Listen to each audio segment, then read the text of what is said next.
Pyro, are you turning into a Sonic tuber? What? No. What makes you think that? Well, this is like the third Sonic video you've made in a row, so... Well, maybe I just have a lot to say on the subject. Maybe it's a series that I really enjoy, and I'm just a little miffed that on the franchise's 30th anniversary, we get a remaster of some random Wii game instead of a full new game! Ooh, seem to have struck a nerve there.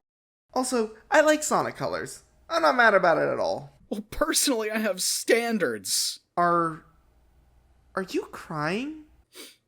No. You want to talk about it, buddy? Well, yeah, this is a collab video after all. It is? Hey there, Pyromaniacs.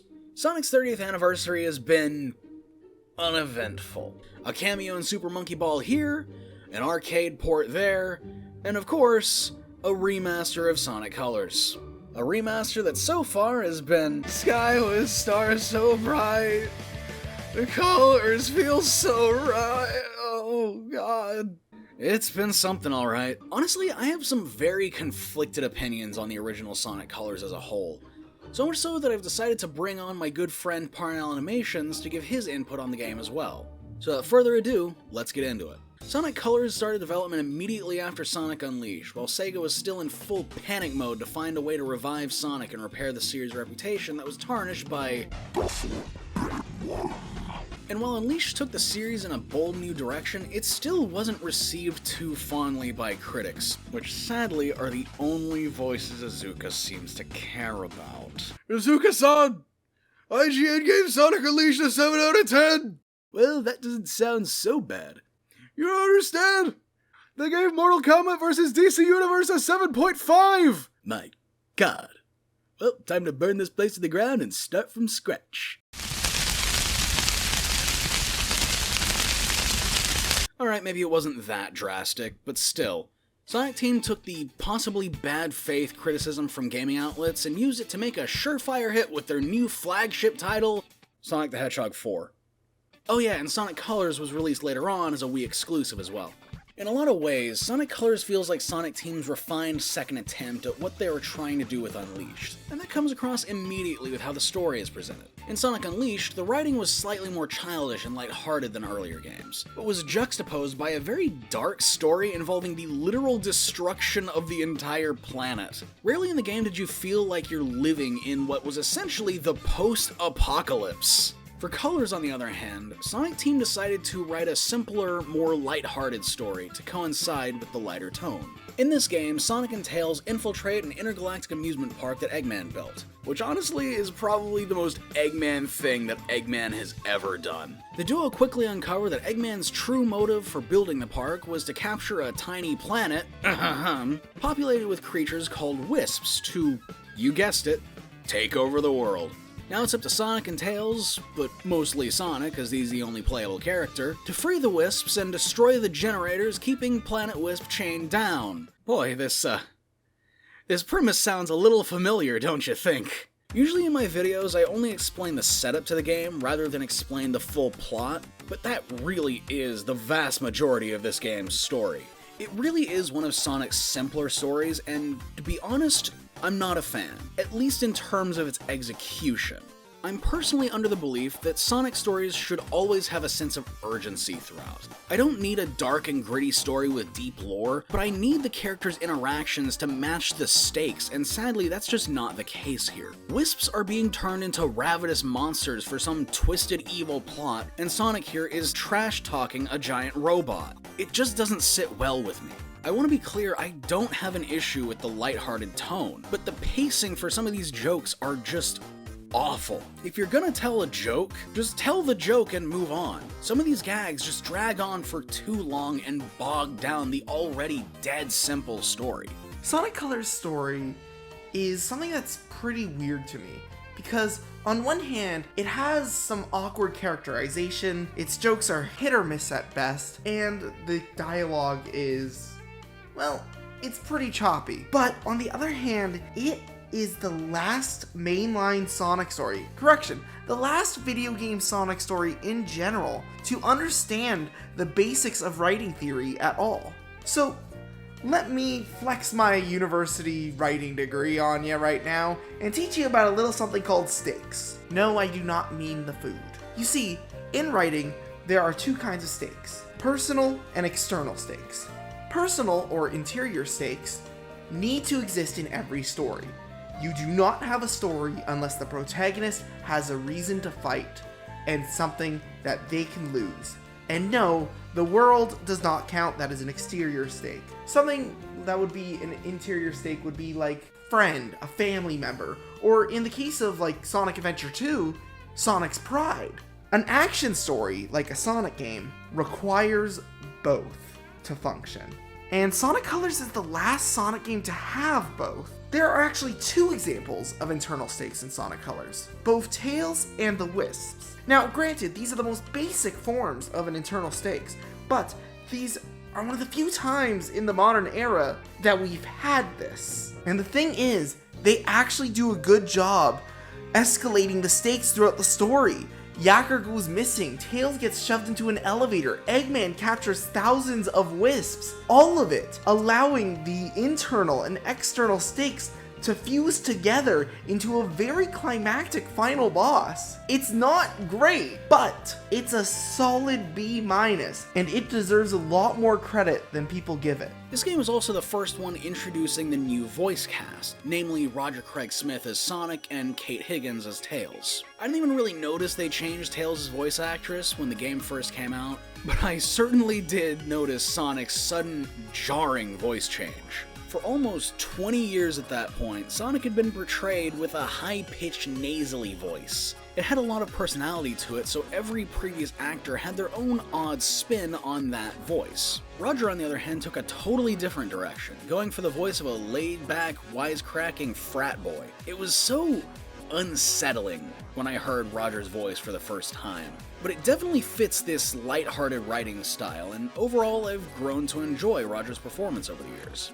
Mike Pollock still voices Eggman though, and man, this has to be Mike's best work as the Doctor. Throughout the levels, you hear Eggman give these loudspeaker announcements, and not only do they add to the theme park aesthetic, they're also some of the funniest lines in the game. So the new voice cast they introduced in Sonic Colors is actually my favorite voice cast in the franchise. I think Roger Craig Smith is a fantastic Sonic. He manages to combine in what Jason and Ryan had while adding his own unique twist to the voice, and he just brings so much life to the character.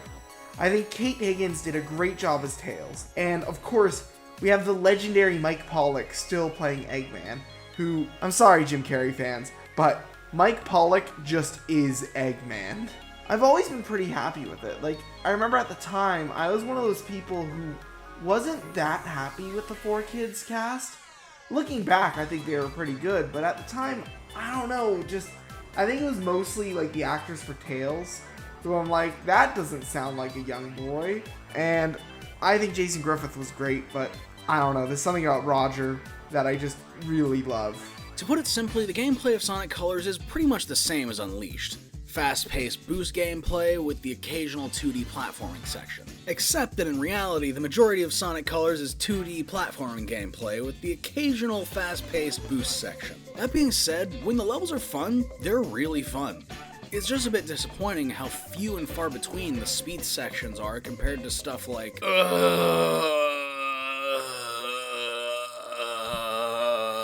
Sonic Colors is a game that's greatest strength is also its greatest weakness, as it adapts the classic Sonic mentality of the more you play this game, the more fun you're going to have. So, basically, if you're a first-time player, you're gonna be bogged down with blocky, generic platforming and puzzles and be like, what the hell is this? But if you're a speedrunner or completionist that knows the secret routes, that knows the Wisps and how to use them properly, you are gonna have the time of your life. As despite being 2D, the level design in Sonic Colors allows for a lot of creativity and exploration. You can basically do anything you want with these Wisps, use them at any time you want, and it's a lot of fun. I'd say it's probably the most satisfying Sonic game, in my opinion, because I've been playing the game for 11 years and attempting to speedrun it for 11 years.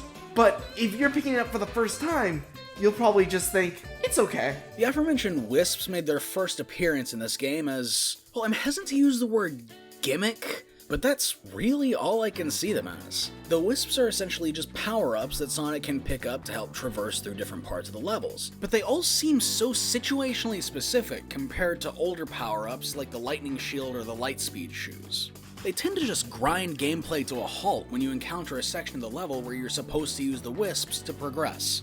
I thought the Laser Wisp was fine with how you can use it to get to hard-to-reach portions of stages if you're good at it, but most of the others are far too slow and situational to be really all that fun. The Werehog Unleashed broke the game's pacing too, but at least it was relegated to its own levels and didn't intrude on the level design of the daytime stages. I actually really like the Wisps in Sonic Colors, and only in Sonic Colors. You see, after this, future games end up going, hey, here's a Wisp, here's the thing you have to do with the Wisp.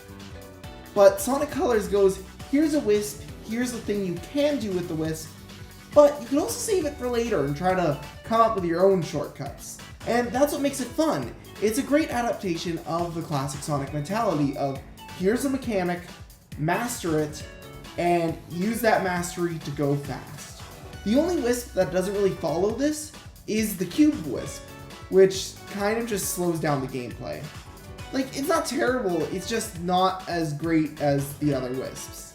The overall level structure of this game is just odd. During the game's development, it was planned for the game to have 6 zones with 3 acts each, similar to the original Genesis games. At some point in development, though, they decided to cut up the acts and turn the planned 2 acts and a boss into 6 acts each. This doesn't sound that bad on paper. They're the same levels cut into shorter bite-sized experiences, right? Well, not necessarily. The majority of these acts are not derived from the originally planned 2 acts and a boss structure, and are instead challenge stages reusing assets from the originally planned acts. In fact, there's a lot of reused assets in this game. While there are technically 7 bosses in the game, 3 of them are just returning bosses from previous zones with minor upgrades. The cut corners in this game are so apparent it hurts. Honestly, the level structure in Sonic Colors is no different than any other Sonic Wii game. They all do the same thing, where they have the main levels that you go through, and then these little side levels that you have to do as well. They're always mandatory. And honestly, I don't mind it. It's just more game to play. Even if some of these levels are like 30 seconds, they're a fun 30 seconds. If I was gonna hate on Sonic Colors for doing this structure, I'd have to hate Unleash on the Wii. I'd have to hate Black Knight as well. I'd have to hate every single Sonic game on that console, because it's just how they padded out the Wii games. And honestly, it's not the worst padding the series has ever had. It's pretty obvious from mine and Jack's opinions on the game that Sonic Colors is one of those games that you either absolutely love or totally hate. But despite my feelings toward this game, I can't say I don't understand why people like it. Even with all of my issues with this game and where it took the series, I can't say I didn't have fun with it. The levels are creative, the set pieces are a fun spectacle, and when the game wants, it can be a very charming experience. This game's critical response was overwhelmingly positive when it came out, with the only major complaint from game journalists being that it ripped off Mario Galaxy? Because they're both set in space? What? Don't let it get to you, Pyro. Just let it go. Don't let it get to you. The game's positive response basically gave Sonic Team the go-ahead for this new, lighthearted 2.5D boost style to be the new normal for the series, harkening back to the tone of the classic games. And by classic games, I of course mean Adventures of Sonic the Hedgehog. Pingers! Thanks for watching, and a special thanks to Parnell Animation for contributing. If you like this video, then leave a like and become a Pyromaniac yourself by subscribing. And make sure to subscribe to Parnell Animation as well. Until next time, stay nerdy, my friends.